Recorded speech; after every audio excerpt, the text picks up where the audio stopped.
The NBA draft in 2 hours. Who's rising? Who's falling? Who's this year's Donovan Mitchell? And whether 538's onto something with basketball players being tall.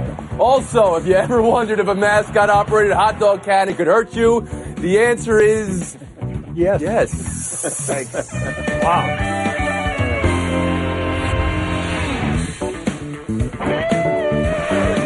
It's Around the Horn, the show of competitive banter. Here's Tony Reali. Ayton, Bagley, Doncic. Where's Michael Porter going? Trae Young falling? Mo Bamba rising. Everybody wants a trade for the president. The audacity of hope. And maybe the biggest in the immediate, whether any star will be traded draft day again. Tim Kalisha, start off with you. Who and what are you most confident in happening tonight? I'm confident on the Phoenix Suns getting back on the map. Seems like since Steve Nash left, they have been a completely irrelevant team. But if you take Devin Booker, DeAndre Ayton, and whoever they get at 16, you're starting to at least have a nucleus to start going the right direction and maybe get close to the playoffs next year. I do think a lot of the big men obviously will go early, probably 4 of the top 6 picks, but it won't surprise me if a big shooter, 6'10", Michael Porter Jr., who will not go, I do not believe, in the top 6 or 7, turns out to be the best player of all of those players 3 years from now. Whoa, lots to digest there from Kalisha. KB, where are you? What's the headline for tonight? Well, there's no question that DeAndre Ayton's going to be the number one guy. I mean, we've seen him play a little bit. He's got all the skills. He's got the physical body to attract all the NBA draft people. So that's certainly going to happen. And the other thing I think that's going to happen is there'll be a lot of talk about the guy from Europe that we've been reading about, because everybody wants to know, can he really play at this level? Is he going to be the next Dirk Nowitzki, or is he going to be the next Darko? I think he's going to be closer to Dirk than Dark. Whoa, okay, all right. Yeah, I definitely think that's going to happen. Doncic closer to Dirk than Dark. Okay. Clinton Yates, how about you? What's going to be the headline? What are you watching for? What are you most confident in happening? For me, it's going to be Trae Young dropping. I think a lot of these NBA guys are going to realize that when you've got a draft with so much size and so much of the top end that's not really realized, Trae Young is not necessarily that valuable in terms of what we've seen as a bit of a one-trick pony. However, the guy I think who's probably going to be the most consistent of all these dudes is going to be Jaren Jackson out of Michigan State. He's a long player. He can do everything defensively and the outside. I love the way this guy fits into the NBA system. And for what it's worth, he's a Michigan State guy, which is valuable to a lot of different people in this league. Anyone going to oppose Clinton there for calling Trae Young a one-trick pony when the one trick was he could score and he could pass because he led the nation in scoring. That has 18. That's 2 tricks. More than one trick, Mr. Yates. Woody Page, how about you? I want to follow up on Kevin. I think in Sacramento, the big story tonight's going to be they're going to stop booing. Instead, they're going to be saying, Luka, Luka. So I think that's number one. Number two, I think that we are going to see some shocking trades that are going to stun everybody and go, gosh, I never saw that coming. I think the first one will be the Memphis Grizzlies trading out of the 4th spot because Mo doesn't want to go there and they want to get rid of Chandler Parsons. And the third thing is the San Antonio Spurs. I want to go down a little bit. They are in need of somebody since Leonard is probably going to lose. And what are they going to do in that spot in the teens? I think they're going to go to Bosnia and get Musa, a guy that most people have never heard of, who is somebody I think that can come in here and be a player and maybe a star right away. Okay, so Woody's got some outside the box thinking there. You introduced Mo Bamba, who's on the lips and minds of everybody in the last 24 hours, it seems like. Woody, you think he could go number 4, and he wouldn't be going to Memphis, as it's already been reported he doesn't want to go there. Are you buying the Mo Bamba hype, Tim Kalisha? Yeah, I'm buying it. I mean, at Texas, he showed he can do the things you like to have a 7-footer do. He can rebound. He can block shots. Now, the question is, in the NBA today, which was never a question in the last until 5 years ago, can he shoot 3-pointers? And he's working on that. He's changed his form since he was in Texas. I think that'll be a work in progress. But think about Marc Gasol never shot threes till a couple years ago, and all of a sudden he became good at it. This guy can too. KB on Mo Bamba. Yeah, of course I'm buying the hype, but I'm not just buying hype for Mo Bamba. I'm buying hype for the NBA draft. This is what we do. We take the summer off. We look at all of these analytics for all these players. We look at highlight films that they turn out, workout films that they turn out, and then all of a sudden we say, oh, that's the guy for this team. This is the guy who can be the superstar. We see it year in and year out, and this is this year's guy. Clinton Yates?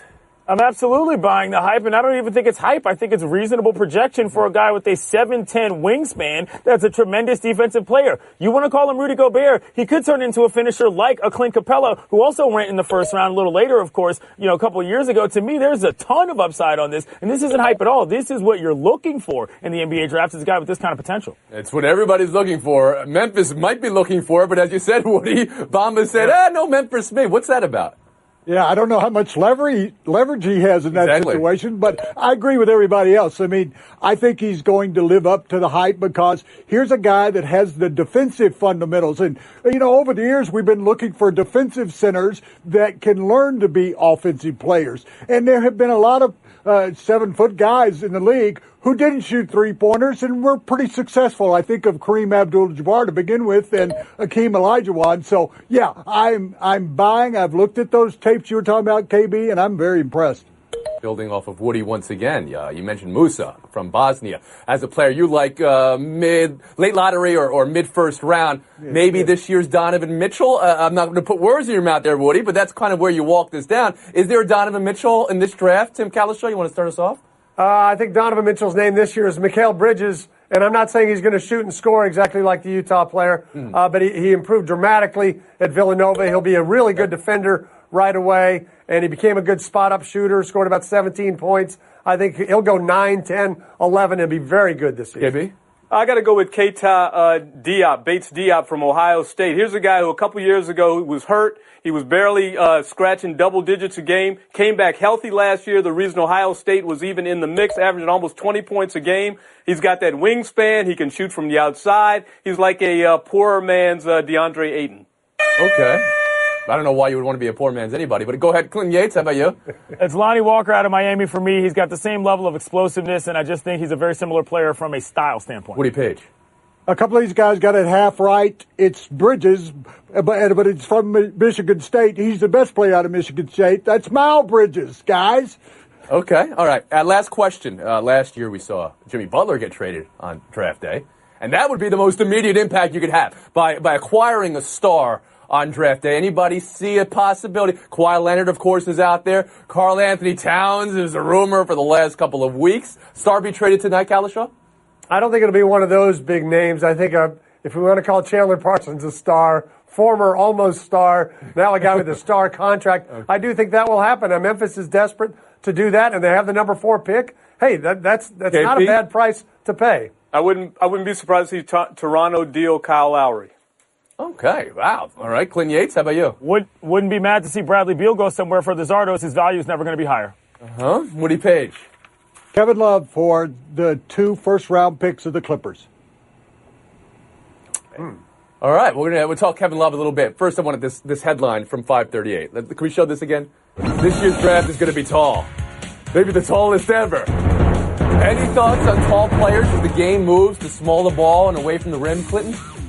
No, because it's still the NBA. It's basketball. The idea is to have big men who are skilled at offense and defense. And when you're dealing with rookie contracts, it is not that serious to take them high in the draft. I don't understand what the big deal is here. Big men make better basketball players for the most part. Generational talents like Steph Curry only come along once every so often. Well, I have concern about so many top-heavy centers that are coming into the league because look at the process. Did we trust the process? They drafted 3 big men. Only one of them has worked out.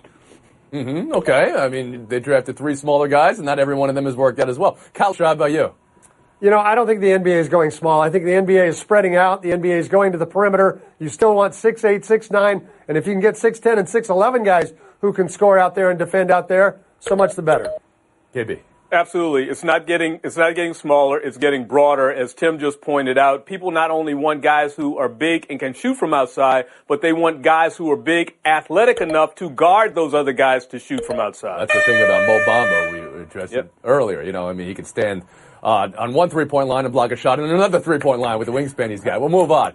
What do you address, Kevin Love? I feel like I'm doing this all show. I'm going to give Woody more points. Everything he brings up, we're bringing back. Cavaliers hope to keep Kevin Love regardless of LeBron James' decision. That's from McManaman at ESPN.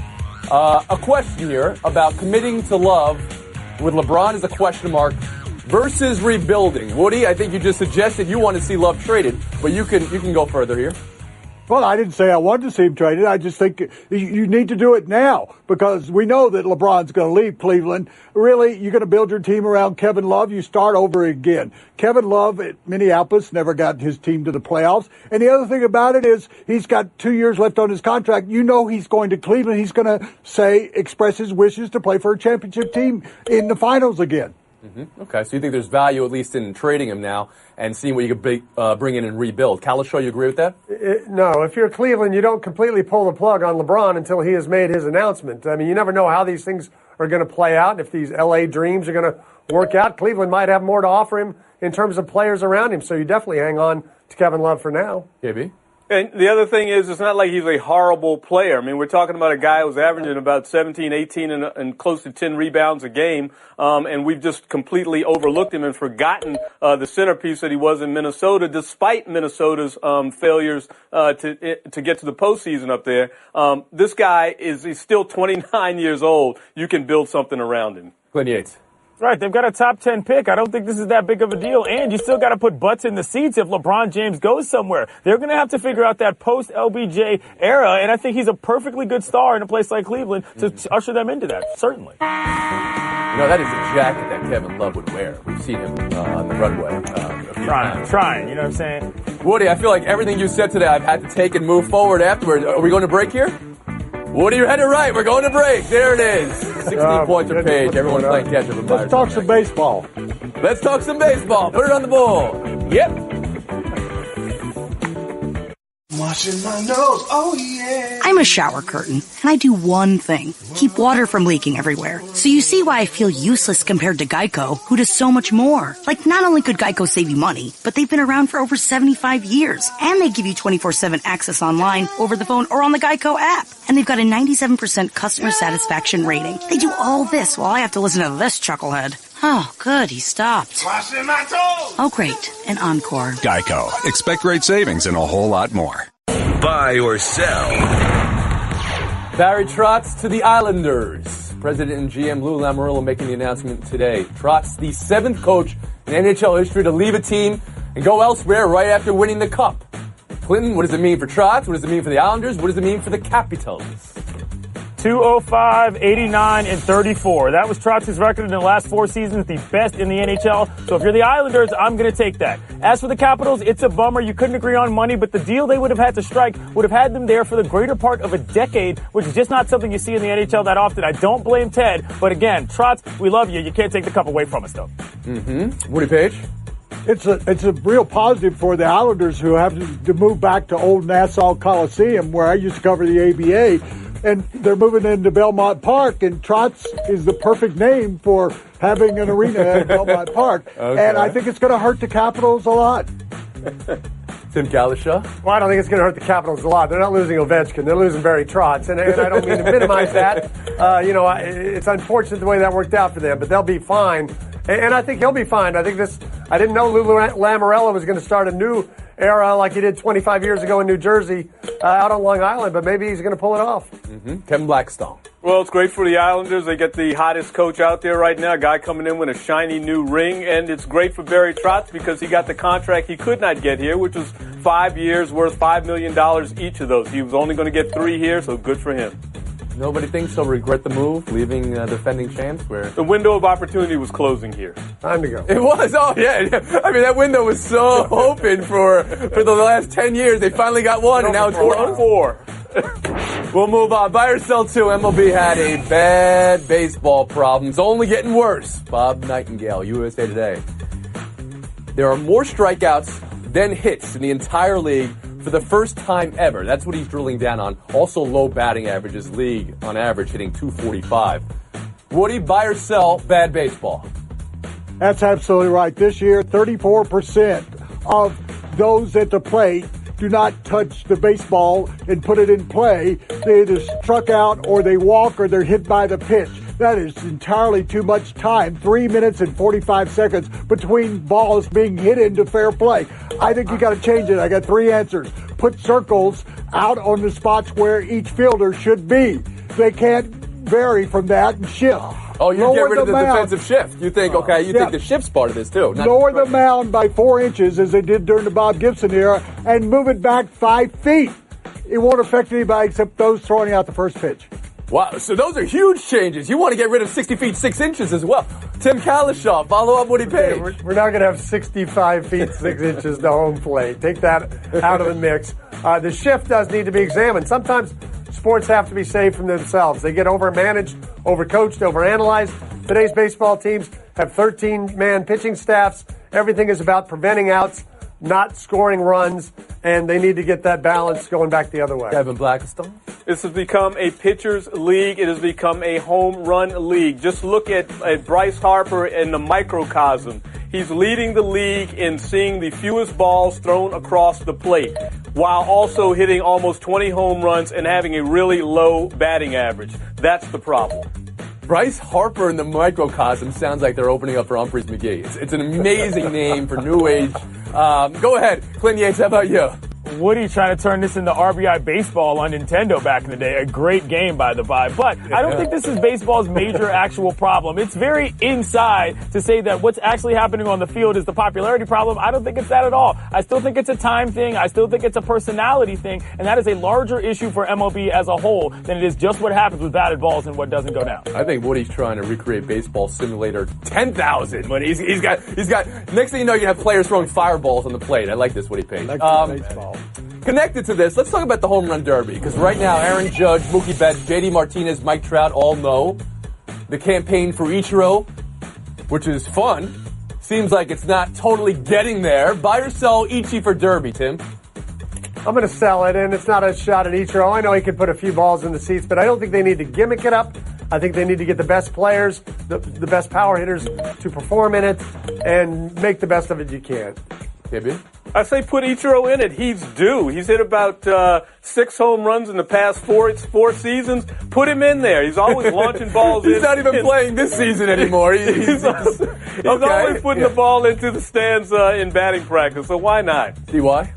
As the founding member of the Get Shohei Ohtani in the Home Run Derby Club, this feels like a second-rate gimmick, and I'm still upset about the fact that he's injured and not going to be able to come to D.C. for that. However, I do like Ichiro a lot, but I don't think he'll do that well. He's just too old to hit that many balls out of the park. That's the second panelist to call this a gimmick. It's the Home Run Derby, guys. I mean, let's go ahead, Woody Page. Yeah, Ichiro said, I don't want to harm the integrity of baseball. The Home Run Derby is not the integrity of baseball, and I've seen him in spring training when his teammates in Seattle bet him to try and hit home runs, and he hit 12 in 12 straight at-bats.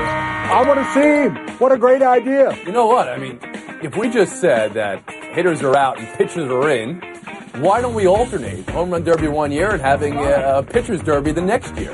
You don't have to do the same thing every year is what I'm saying, just because you've always done it. You can adapt a little bit. Have pitchers try to strike guys out from 90 feet. You know, accuracy contest. Try to throw a strike from 100. I love gimmicks. Gimmicks are good. Stop. I'm going to stop right now, Kevin. For you and Yates. Page, Kalishaw. Showdown next.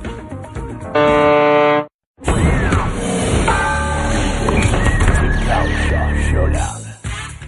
If you ever thought, man, that mascot-operated hot dog cannon really launches with some exit velocity and could hurt somebody, you might have an answer now.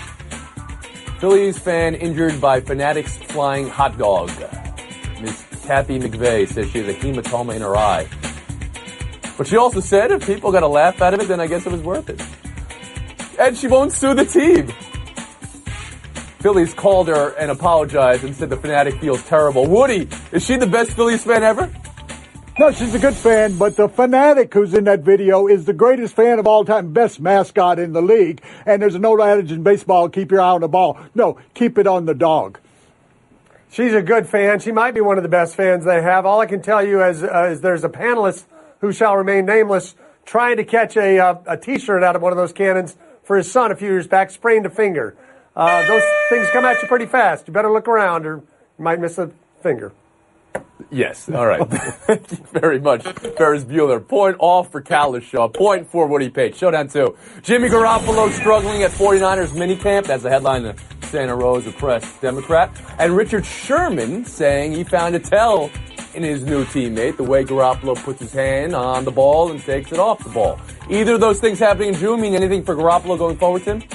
Yeah, if Richard Sherman found a tell, he needs to tell Jimmy Garoppolo and not the press to show people how smart he is. Help your quarterback out and have him get rid of it. Tim, in 1982, I told a rookie quarterback, I said, you tap the football before you throw every pass. He said, I don't care. And John Elway went on to have a pretty good career in the NFL.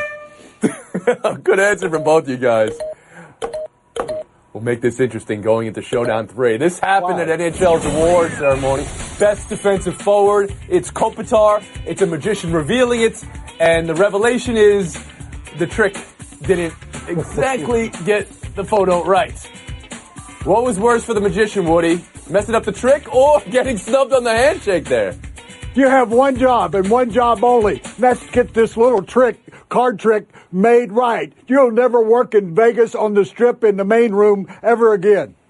When the upper right corner turns out to be a skate, you may have done something wrong with your cards. I like the fact he tries to start rearranging them as Kopitar's already heading up the aisle. No, if you were doing Bobby Orr, though, the upper right corner might be a skate, right? True. Good point. Woody Page, wire-to-wire win. Congrats. In Kingsport, Tennessee, over the weekend, there was this harmless, fun kind of 12 and under girls softball tournament. Yeah, it looks Suddenly harmless it broke out into a baseball brawl with the fans from the two teams and the parents of the kids getting into it. And you could see the players were crying. Really, people, what are you doing? That one guy wasn't involved. He did turn the other cheek, if you see that on the video. All right, Woody Page. Career win, 567.5 for Mr. Page. We're off tomorrow, a 95.5-hour break. We'll see you Monday. Look at that. Skateboarding day.